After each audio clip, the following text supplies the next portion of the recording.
At 2 in the morning, the campus is a different city. The streetlights are tired, the stairwells whisper. Buildings breathe through vents and empty lecture rooms. People who study late know this quite like a second skin. Lin Jia was the sort of student who stayed when others left. A design student, hunched over a final model that refused to become finished. Her dorm building, located on the east side of campus, was situated in a row of anonymous towers.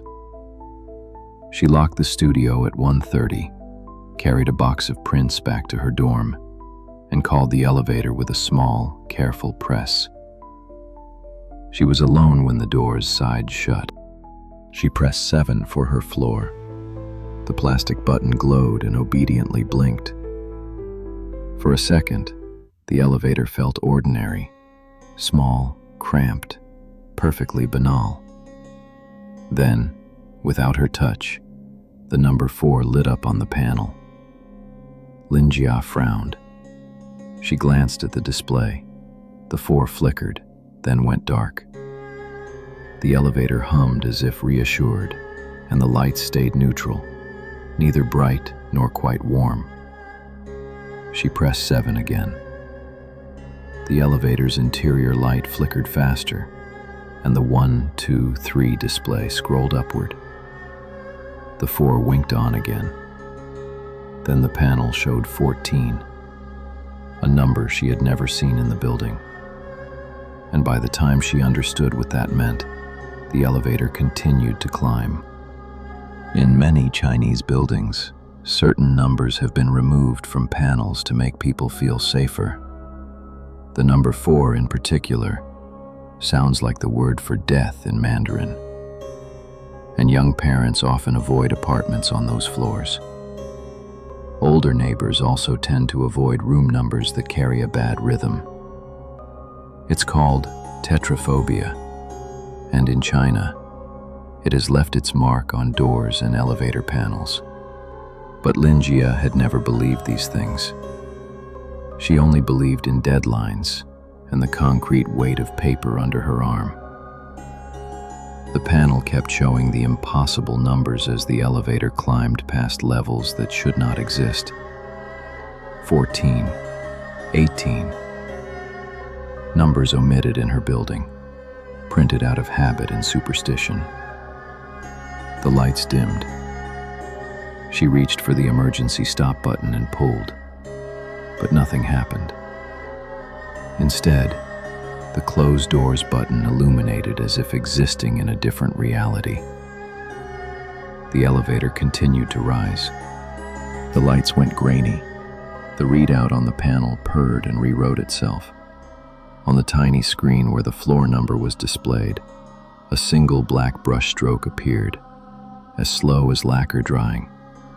It resolved into a single character, Ming, Underworld, and the elevator was stripped of any ordinary signage it had ever possessed. She was not moving, or perhaps she was moving too fast. The hum shifted into a low mechanical singing that seemed to come from the panel itself. The doors refused to open when the lift whispered to a stop. The air tasted like copper, and the kind of metal that remembers thunder. And then the doors parted like a polite mouth. In walked a girl in red, a small, pale figure with hair that fell like wet ink. She was barefoot. Her dress was the modern red for brides and for celebration, but it was also stained in a way that seemed old. She smiled, not a ghastly smile, not a scream.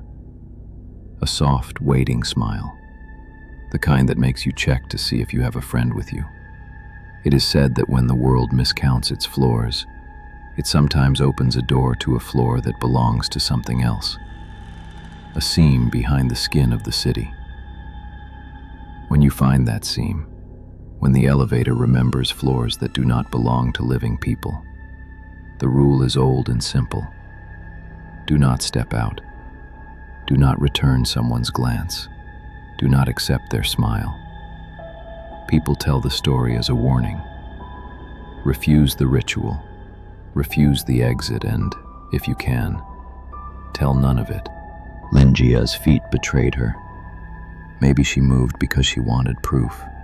Perhaps she moved because speech sometimes arrives as movement. She took a step.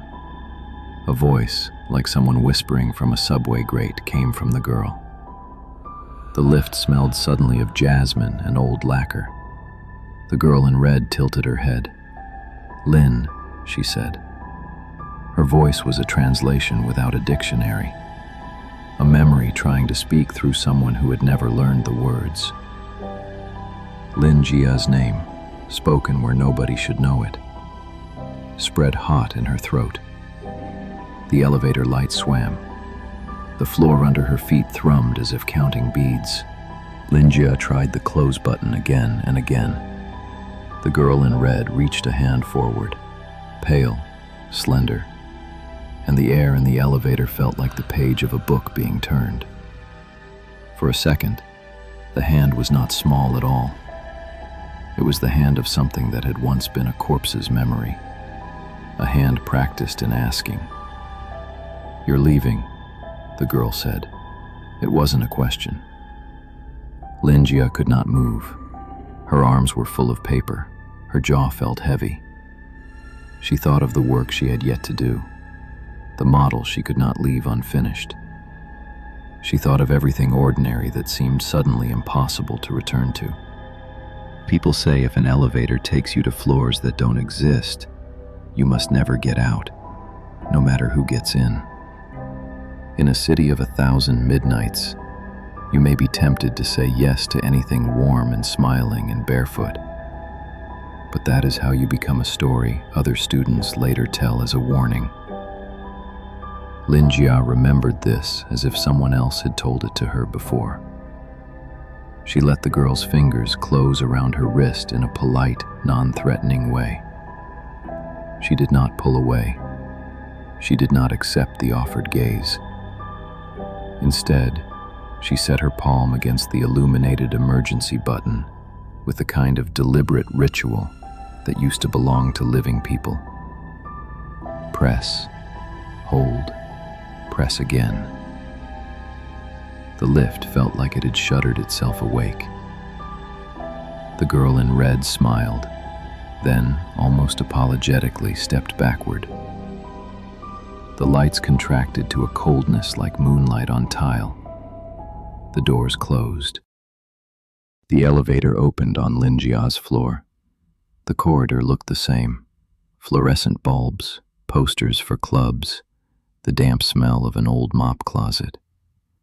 The girl was gone. But when Lin Jia looked down at her hands, she found a thin print on the inside of her wrist, the pattern of a small, long-vanished bracelet, shaped like a knot. It was not a bruise, and it was not part of any model. It was a mark that belonged to a story. She tells the story now in quiet rooms and behind hands cupped against mouths.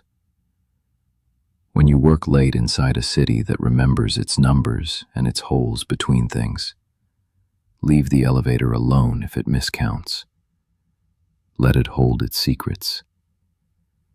And if anything steps in wearing red and smiling the way dead things smile at living names, do not get out.